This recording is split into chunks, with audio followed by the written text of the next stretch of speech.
William Edward Burghardt, mostly known as W.E.B. Du Bois, was an important figure in the civil rights movement. He is known to have started the National Association for the Advancement of Colored People and the Niagara Movement.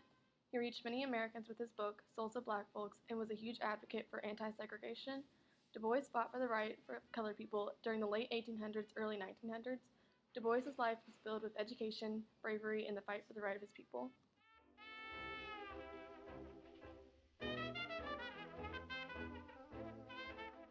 In 1885, Du Bois moved to Nashville, Tennessee to attend Fisk University. It was there he was introduced to Jim Crow laws. These laws were state and local laws enforcing racial segregation in the southern United States. For the first time, he began understanding the deep troubles of African Americans. In 1895, W.E.B. Du Bois became the first African American to earn a PhD from Harvard University. He went on to enroll as a doctoral student at Frederick Williams University. Many years later, in 1958, he was awarded an honorary doctoral degree from Frederick Williams University. He used what he learned about the Jim Crow laws to educate African Americans about the problems with segregation and racial injustice.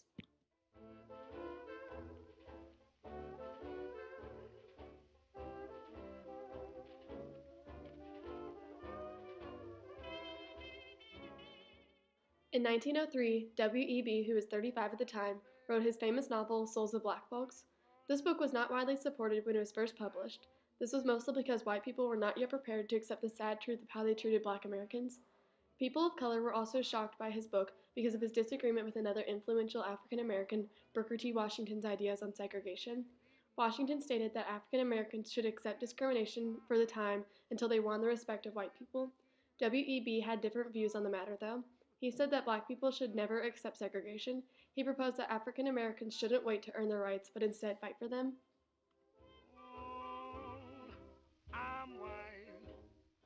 Souls of Black Folks was still his most famous work, having many essays about how African Americans were treated. Some of the essays were later published in Atlanta Monthly magazine. He expressed his ideas on segregation and the progression of African Americans.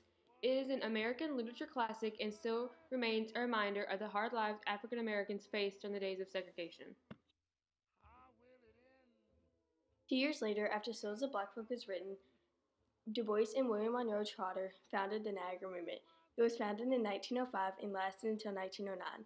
This movement was in Niagara, Canada, because hotels in Buffalo, New York denied their group of 29 who had a different racial background. The Niagara Movement attempted to bring about legal change, addressing issues of crime, economics, religion, health, and education. This movement stood out from other Black organizations because of its powerful demand for equal rights. The Niagara Movement was a call of opposition to racial segregation. It soon grew, and in 1906 it had 170 members in 34 different states. The Niagara Movement encountered problems when founder W.E.B. Du Bois included women in the organization. Trotter did not like having women involved, so he left and made his own group called the Negro American Political League.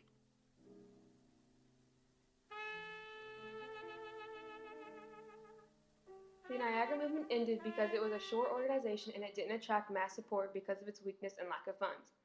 There are many disagreements among the group, and Booker T. Washington was powerful and a determined critic of the movement. The lack of publicity prevented African Americans of joining the movement. The Niagara Movement was important because a bigger group called the NAACP adopted its goals and appointed its leader, who was W.E.B. Du Bois, as director of their organization.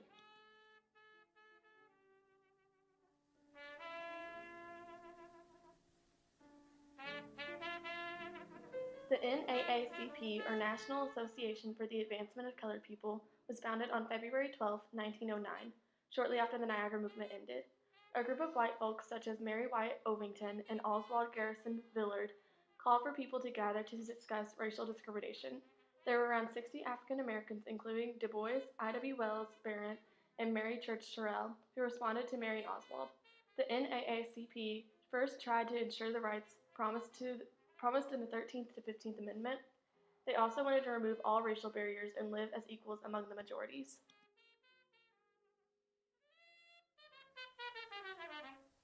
In 1910, they named Moorfield Story as president, and W.E.B. was named director of publications and research.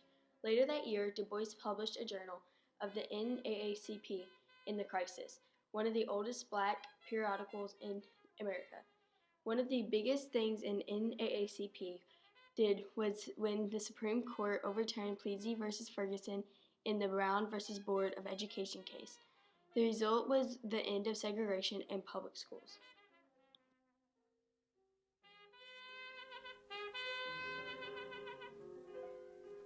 In 1954, history took place in the Supreme Court.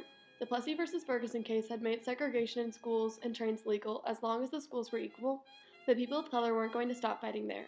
The NAACP filed a class action lawsuit to allow African Americans to attend white schools freely in Virginia, Delaware, South Carolina, and Kansas. Oliver Brown was a father to an African American boy in Topeka, Kansas, filed a lawsuit against the school board stating that the schools were not equal and that his son should be able to attend a white school. The district ruled that the schools were equal enough, but Brown appealed to the Supreme Court, where they found that the amendments didn't prohibit colored people from attending any school they chose. The Brown v. Board case remains to be one of the most influential decisions that the Supreme Court has made. It implanted the idea in people's minds that separating people by race was wrong.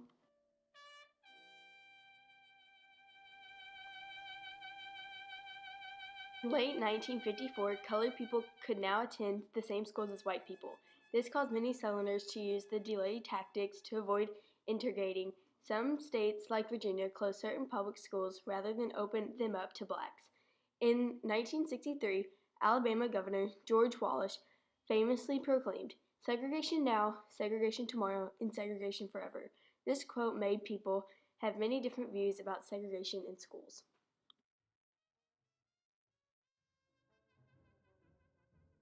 In 1934, Du Bois left the NAACP in the crisis. This was caused because he started to believe that African Americans should be running facilities, an idea that went against integration. During his time away, the organization was growing larger and larger each day, and by the time he returned, the NAACP had roughly 600,000 members.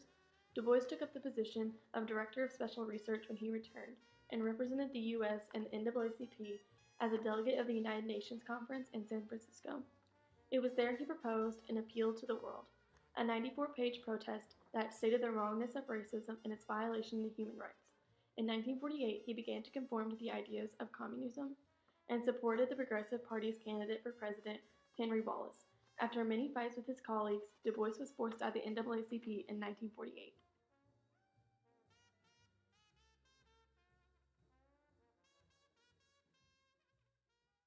Towards the end of his life, Du Bois traveled all around the world, including Nazi Germany, China, and Japan. Du Bois became an avid supporter of communism and called for the outlaw of nuclear weapons.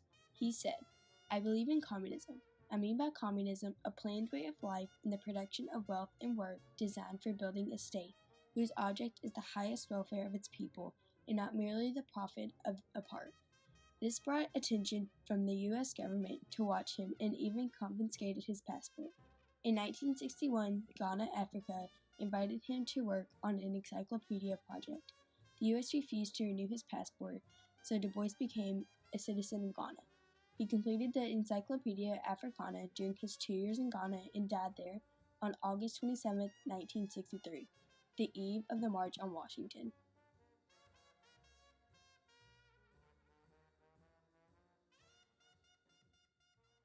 W.E.B. Du Bois lived an impactful life as a civil rights activist. Believe in life. Always human beings will live and progress to greater, broader, and fuller life. Du Bois said this, showing that he believed that one day all people would be equal. Today, the NAACP still thrives and is one of the largest civil rights organizations in the country. Famous figures like Rosa Parks, Martin Luther King Jr., and Eleanor Roosevelt were all members of the NAACP. With his education and bravery, he was able to create an organization that fought for the rights for all people. If it weren't for W.E.B. Du Bois' stand against segregation, who knows if African Americans would have the same rights they do today. The entire Negro race in the South in 1876.